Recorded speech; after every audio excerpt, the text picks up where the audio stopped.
Dollar से ज़्यादा की बालों की ग्लोबल इंडस्ट्री में भारत का अहम योगदान है। 2023 में भारत से 682 बिलियन डॉलर मूल्य के बाल निर्यात हुए, यानी कि एक्सपोर्ट। क्या श्रद्धा के नाम पर आपके बालों का ये जो बिजनेस हो रहा है, इससे आप अनभिज्ञ क्यों हैं? दोस्तों जय भीम, नमस्कार। मैं संदीप बौद्ध, स्वागत है आप सभी का आपके अपने चैनल मेरा भारत पर। आज हम एक ऐसे सोने के बारे में बात करेंगे, जी हाँ, मैं गोल्ड की बात कर रहा हूँ, जिसका कलर होता है ब्लैक, जिसे कहा जाता है भारत का काला सोना, यानी कि ब्लैक गोल्ड। आपने ये शब्द शायद पहली बार सुना होगा, लेकिन काफ़ी लोग जो अवेयर हैं, जो न्यूज़ पढ़ते हैं, बुक्स पढ़ते हैं, वो इससे अवेयर हों, बट आपने देखा सभी ने है उसको। मैं ब्लैक गोल्ड पे बात करने से पहले आपसे कुछ चीज़ें डिस्कस करना चाहता हूँ जो आप सभी लोग बहुत अच्छे से जानते हैं। जी हाँ, आपने अपने नुक्कड़ पर, मोहल्ले में, बस्ती में, किसी नाले के किनारे, शहर में सैलून देखे होंगे। जी हाँ, जहाँ पर नाई आपके बाल काटता है, शेविंग करता है, आपके बालों को सेट करता है। आपने छोटे नाई देखे होंगे, आपने बड़े नाई देखे होंगे, जहाँ पर आपके बाल कटते हैं और उसके बाद आप अपने घर आ जाते हो। आपने उसके बारे में बाद में कभी नहीं सोचा कि आपके बालों के साथ क्या होता है। ये एक आम चीज़ है, हर आदमी को अपने बाल कटवाने ही पड़ेंगे। दूसरा, आपने देखा होगा इस देश में धार्मिक स्थान है।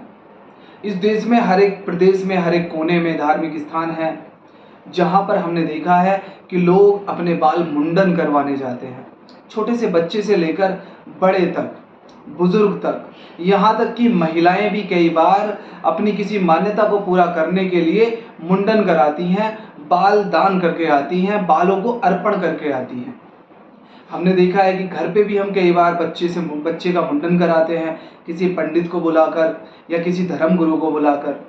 हम सभी ने ये कार्य देखे हैं, और सबसे ज़्यादा जो हम बालों को अर्पित करके आते हैं वो या तो नाई की दुकान पर या मंदिरों में। लेकिन कभी आपने नहीं सोचा होगा कि इन बालों का आखिर होता क्या है। इन्हीं को कहा जाता है ब्लैक गोल्ड, काला सोना, जो सबसे ज़्यादा एक्सपोर्ट होता है भारत से। जी हाँ, कितना एक्सपोर्ट होता है? दुनिया के बाजार में भारतीयों के बाल काला सोना बताकर बेचे जाते हैं। यानी कि जो आपके नाई ने काटे, जो आप मंदिर में अर्पण करके आए, जो आप मुंडन के नाम पर अपने बच्चों के बाल कटाए, वो श्रद्धा तो आप मानते हो उसको, लेकिन लोगों के लिए वो क्या है? एक बिजनेस। और कितना बड़ा बिजनेस है वो हम आगे जानेंगे। मार्केट में सबसे ज़्यादा पूछ है वर्जिन हेयर और रेमी हेयर की। अब ये वर्जिन हेयर क्या है और रेमी हेयर क्या है? तो जिन बालों का टॉप से लेकर बॉटम तक नेचुरल डेकोरेशन मेंटेन रहता है, वो रेमी हेयर कहलाते हैं, और वर्जिन हेयर कहलाते हैं लंबे और केमिकल से दूर रहे बालों को वर्जिन हेयर कहा जाता है, जिनकी दुनिया में सबसे ज़्यादा डिमांड है और जो सबसे ज़्यादा एक्सपोर्ट होते हैं हमारे देश भारत से। और उनमें भी कहाँ से एक्सपोर्ट होते हैं वो हम आगे जानेंगे। हमने देखा है कि घर में हमारी कंघी से भी बाल निकलते हैं और मंदिरों में हम दान करके आते हैं।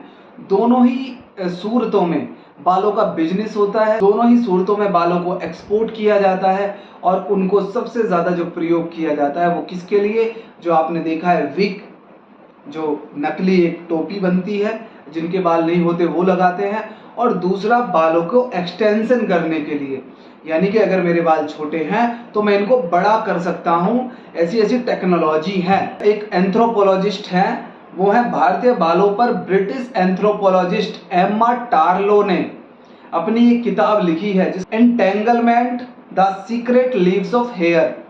उन्होंने विस्तार से लिखा है। उन्होंने क्या लिखा है? बिलियन डॉलर से ज़्यादा की बालों की ग्लोबल इंडस्ट्री में भारत का अहम योगदान है। 2023 में भारत से 682 बिलियन डॉलर मूल्य के बाल निर्यात हुए, यानी कि एक्सपोर्ट। कितने के? 682 मिलियन डॉलर। कैलकुलेटर में जाना और कैलकुलेट करना कि कितने करोड़ और कितने अरब हुए। अब यहाँ हैरान करने वाली बात क्या है? हैरान करने वाली बात यह है कि आपने एक और चीज़ देखी होगी आजकल आपके मोहल्ले में, बस्ती में, आपके आसपास कुछ लोग लेके आते हैं, बर्तन लेके आते हैं, कुछ खाने की चीज़ें लेके आते हैं, कबाड़ी टाइप के, वो बेचारे क्या करते हैं, वो आवाज़ लगाते हैं कि बालों के बदले में बर्तन ले लो, बालों के बदले में केक ले लो, बालों के बदले में बिस्किट ले लो, बालों के बदले में कुछ खाने की चीज़ ले लो। वो लोग उन बालों को आपके घर से लेकर और वो मार्केट में पहुंचाते हैं, लेकिन आप देखोगे ना तो वो कोई खास कीमत देते हैं आपके बालों की, और ना ही उनके जीवन में कोई बहुत बड़ा परिवर्तन होता है बालों के बिजनेस से। लेकिन आप सोचो, जो मार्केट इतनी बड़ी हो, बिलियन की हो, मिलियन की हो, उसमें अगर कोई आदमी आपके घर से बाल पहुंचा रहा है तो उसका भी तो जीवन बदलना चाहिए ना। भारत से ही अकेले कितने बालों का एक्सपोर्ट होता है? ग्लोबल एक्सपोर्ट में भारत की हिस्सेदारी 92% है। यानी कि आप सोचो, 100% अगर एक्सपोर्ट दुनिया से होता है बालों का, जिनमें 92% यानी कि 92% कहाँ से एक्सपोर्ट हो रहे हैं बाल? भारत से। और उनमें भी कहाँ से हो रहे हैं? ग्लोबल ट्रेड रिसर्च इनिशिएटिव के अनुसार 2023 में भारत ने $682 मिलियन के बाल एक्सपोर्ट किए हैं, जिनमें से सबसे ज़्यादा बाल मंदिरों से एक्सपोर्ट होते हैं, जहां पर आप श्रद्धा के वशीभूत होकर अपने बालों का अर्पण करके आते हो। आप वो बाल अर्पित करते हो ईश्वर के सामने, अपने इष्ट और अपने भगवान के सामने, लेकिन सही मायने में वो बाल अर्पित होते हैं एक्सपोर्ट होने के लिए। वो यहाँ से एक्सपोर्ट होकर किसी के बालों पर लगेंगे, किसी के बालों को एक्सटेंशन करेंगे, किसी के सर पे विग के रूप में लगेंगे। लेकिन सवाल इस बात का नहीं है कि वो किसी के काम आ रहे हैं, सवाल इस बात का है कि क्या श्रद्धा के नाम पर आपके बालों का ये जो बिजनेस हो रहा है, इससे आप अनभिज्ञ क्यों हैं? इससे आपको अनभिज्ञ क्यों रखा गया है? कहीं ऐसा तो नहीं कि श्रद्धा के नाम पर इस चीज़ को, बिजनेस को चलाया जा रहा है? और कई बार एक दो मूवी में भी ये चीज़ें दिखाई हैं, बट हम उन पर इतना ध्यान नहीं देते। अकेले तिरुपति के तिरुमला वेंकटेश्वर मंदिर से हर साल करीब 600 टन बाल निकलते हैं। कहाँ का? तिरुपति के तिरुमला वेंकटेश्वर मंदिर से हर साल कितने? 600 टन बाल। ऐसा नहीं है सिर्फ मंदिर वाले बाल ही एक्सपोर्ट होते हैं, आपकी कंघी से निकले बाल, आपके नाई के द्वारा काटे गए बाल, ये सभी बाल दुनिया में एक्सपोर्ट होते हैं। कौन कौन से देशों में एक्सपोर्ट होते हैं? सबसे ज़्यादा अफ्रीका या अमेरिका भेजा जाता है। चीन के पास इंसानी बालों को प्रोसेस करने वाली फैक्ट्रियों का तगड़ा नेटवर्क है। वहाँ बालों को केमिकली ट्रीट किया जाता है और फिर विग्स और एक्सटेंशन बनाए जाने के लिए उनका प्रयोग होता है। यूरोप और अमेरिका हेयर प्रोडक्ट के लिए सबसे ज़्यादा बड़ा मार्केट है। जो बालों को एक्सटेंशन करते हैं या विग बनाते हैं या और बहुत सारे कार्य करते हैं, जैसे विग और एक्सटेंशन से अलावा भी बालों का प्रयोग होता है। कहाँ? जैसे शैम्पू, कंडीशनर, तेल और रंगों के टेस्ट व कॉस्मेटिक प्रोडक्ट, क्या एक तरह से जो एक्सपेरिमेंट होता है कॉस्मेटिक प्रोडक्ट बनाने के लिए, वहाँ भी जो बाल भारत से एक्सपोर्ट होते हैं, 92% दुनिया के सबसे ज़्यादा एक्सपोर्ट होने वाले भारत के बाल। तो सवाल इस बात का नहीं है कि वो कहाँ यूज़ हो रहे हैं, सवाल इस बात का है कि आप एक जगह तो ज़रूरी है कि नाई के वहाँ जाते हो, वहाँ बालों को कटवाते हो, वो तो ज़रूरी है। अब वो आगे क्या होता है उनका, एक तो वो नॉलेज तो होनी चाहिए ना।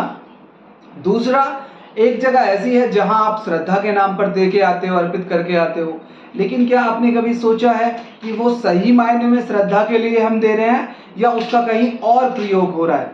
तो इस पर आपको विचार करना है। तीसरी बात ये कि जो इंडस्ट्री इतनी बड़ी है, मिलियन और बिलियन की, उसमें ऐसे लोग भी कार्य कर रहे हैं जो आपके घर से बहुत बेचारे आते हैं और छोटे छोटे सामान बेच के आपके घरों से उन बालों को लेके जाते हैं और वो किसी और बड़े उसको बेचते होंगे जो इस क्षेत्र में कार्य कर रहे हैं, बिजनेस कर रहे हैं। सवाल है कि क्या उनको उन बालों की सही कीमत मिल रही है? क्योंकि उनके जीवन में तो कोई परिवर्तन हमें नहीं दिखता। वो तो एक तरह से जैसे कबाड़ी आता है आपके घर में, इस तरीके से कार्य करते हैं। तो मुझे लगता है कि उनको तो बहुत ना के बराबर प्रॉफिट मिलता है उन बालों से। तो हमें बस यही सोचना है, यही विचार करना है। मेरा वीडियो बनाने का पर्पस बस यही है कि आप लोगों को सही रूप में जानकारी हो कि आपके बालों का खासकर जो अर्पण करके आते हैं। क्यों?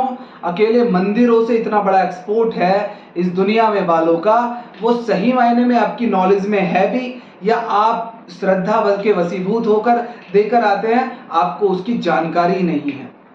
तो मैं आशा करता हूं आप लोग इस पर जरूर विचार करेंगे। आपको अगर वीडियो पसंद आया है तो चैनल को सब्सक्राइब जरूर करें, अपने रिश्तेदार, अपने परिवार के साथ शेयर करें, ताकि आपको आगे भी और जानकारी और अपडेट मिलती रहे। तो धन्यवाद। जय भीम। नमस्कार।